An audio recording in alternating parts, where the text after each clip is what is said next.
नमस्कार. Cook with यमूमध्ये आपणा सर्वांचं मनापासून स्वागत. उन्हाळा वाळवणात आज मी करते उपासाचा पांढरा शुभ्र एकदम मोकळा बटाट्याचा किस.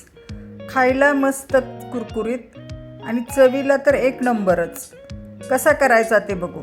किस मी 1 किलो बटाट्याचं करणार आहे. त्यासाठी पातळ सालीचे इंदोरी बटाटे घेतलेत. या इंदोरी बटाट्याचा किस पांढरा होतो. बटाटे घेताना मध्यम आकाराचे घेतले, त्यामुळे बटाट्याचा किस मध्यम लांबीचा होतो. एकदम लहान नाही किंवा एकदम लांब नाही होत. आता किस करायला सुरुवात करू. हा किस मी आदल्या रात्री करून तुरटीच्या पाण्यात रात्रभर ठेवणार, त्यामुळे तो पांढरा शुभ्र होतो. बटाटे सुरुवातीला स्वच्छ धुवून घेतले. आता पिलरनी साल काढून घ्यायची. ही साल काढून झाली. आता बटाटा काळा पडू नये म्हणून त्याला लगेचच पाण्यात ठेवायचा. याप्रमाणे सगळ्या बटाट्यांची साल काढून घेते. सगळ्या बटाट्यांची साल काढून झाली. आता बटाटे किसायला घ्यायचे, पण त्या अगोदर किस काळा पडू नये म्हणून मोठ्या भांड्यात पाणी घेतले. माझ्याकडे ही चौकोनी किसणी आहे, त्यातल्या सगळ्यात मोठ्या होलनी किस करणार आहे. आता बटाटे किसायला घ्यायचे. बटाटा किसताना वरून खाली किसत जायचं, खालून वर आणायचं नाही, त्याच्यामुळं किस असा मोठा मोठा पडतो. हे पहा, हा बटाटा किसून झाला. हा पाण्यात ठेवला आहे. किस बघा असं लांब सडक पडलेला आहे. याचप्रमाणे सगळे बटाटे किसून घेते. हे बटाटे किसून झाले. आता हा किस दुसऱ्या स्वच्छ पाण्यात ठेवायचा. हा सगळा किस दुसऱ्या पाण्यात ठेवला आहे. हे शिल्लक राहिलेलं स्टार्चचं पाणी बघा, हे पाणी टाकूनच द्यायचं आणि ह्या किसामधलं स्टार्च निघून जाईपर्यंत 3 ते 4 वेळा पाणी बदलून किस धुवायचा. 3 ते 4 वेळा पाणी बदलून किस धुतलाय.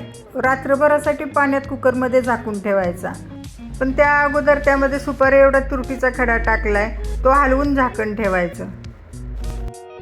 रात्री किस तुरटीच्या पाण्यात ठेवला होता, ते झाकण काढून त्याचं रात्रीचं तुरटीचं पाणी बदलायचं.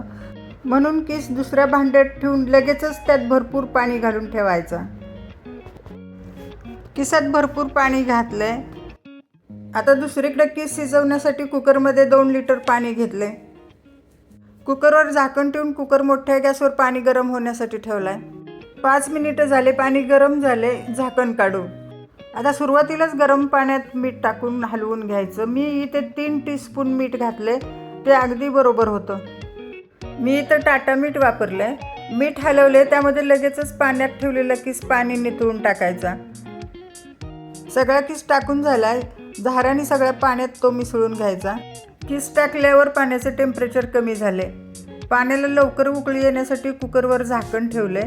किस शिजायला जास्त वेळ लागत नाही, तो लगेचच शिजतो. 5 मिनिटं झालेत. मधून मधून झाकण काढून चेक करत होते. किसाच्या पाण्याला उकळी आली. झाकण काढून झाऱ्याच्या दांड्याने किस हलवून घ्यायचा.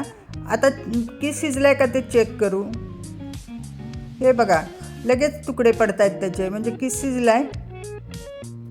आता त्याला उकळी आलेल्या पाण्यातनं लगेचच बाहेर काढायचा. यापेक्षा जास्त शिजवायचं नाही. किस झाऱ्याने पुरण काढण्याच्या जाळीत काढायचा, म्हणजे उरलेलं सगळं पाणी ते नितळेल. किस पाण्यातनं काढताना झाऱ्यात 3-4 वेळा खालीवर हलवून पाणी नितळून घ्यायचा.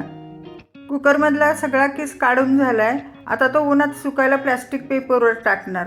हा किस प्लॅस्टिक पेपरवर टाकलाय, तो फोर्कनी मोकळा करून व्यवस्थित पसरून घ्यायचा. किस व्यवस्थित पसरून झालाय. अर्धा तास उन्हात सुकल्यावर त्याला वरून पातळ ओढणीने झाकून ठेवलाय. झाकल्यामुळं त्यावर धूळ कचरा बसत नाही. असंच ओढणीने झाकून तो 2 दिवस कडक उन्हात वाळवून घेणार. बटाटा किस 2 दिवस कडक उन्हात वाळवून वर्षभर साठवून ठेवायला तयार झालाय. दिसायला पिवळा न होता पांढरा शुभ्र झालाय. हे बघा, जवळून दाखवते. आता लगेच किस कसा झालाय ते तळून बघू. मीडियम गॅसवर तेल तापायला ठेवले. किस तळताना तेल धूर निघेपर्यंत खूप तापवायचं नाही. किस आकारानं पातळ असल्यानं लगेच तांबूस होतो. आपलं तेल मध्यम तापलंय. तेलात मुठभर किस पसरून टाकलाय. मनाने फुलून वर आलाय. झाऱ्याने थोडा हलवून लगेचच जाळीत काढायचा आणि जाळी खालीवर करून जास्तीचं तेल नितळून घ्यायचं. हे बघा, जाळी खालीवर केली की जास्तीचं तेल खाली पडते. याचप्रमाणे अजून थोडा किस तळून घेते. किस तळून झालाय. आता त्याच तेलात 1/2 कप शेंगदाणे तळून घेते. गॅस बारीक केला आहे. बारीक गॅसवरच शेंगदाणे चांगले सारखे हलवत खमंग तळायचे. शेंगदाणे तळलेत, झाऱ्याने जाळीत काढून तेल नितळायचं.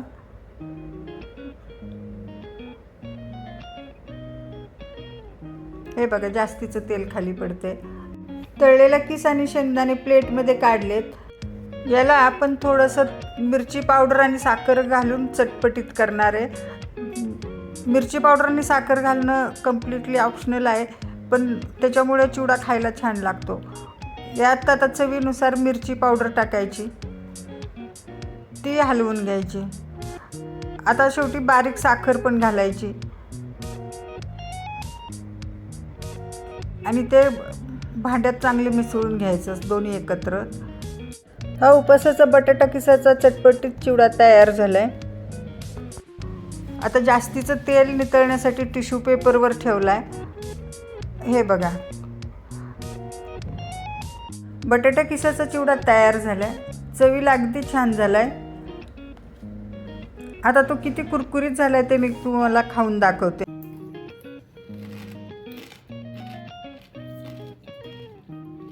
आपल्या किसाचा चिवडा खायला एकदम कुरकुरीत झाला आहे आणि किस करताना पाण्यात मीठ घातलं आहे, ते चिवड्याला नेमकं झालं आहे. वरून मीठ घालायची गरज लागत नाही. हा बटाटा किस घरात तयार असेल तर उपवासवाला अचानक कोणी आलं तरी घरच्या घरी हा बटाटे किसाचा चिवडा आपण तयार करू शकतो. माझ्या पद्धतीने तयार केलेले बटाटे किसाचा व्हिडिओ कसा वाटला? व्हिडिओ आवडला तर जरूर लाईक शेअर करा. परत भेटून नवीन रेसिपी बरोबर. तोपर्यंत धन्यवाद. चॅनलला सबस्क्राईब करा आणि घंटी वाजवायला विसरू नका.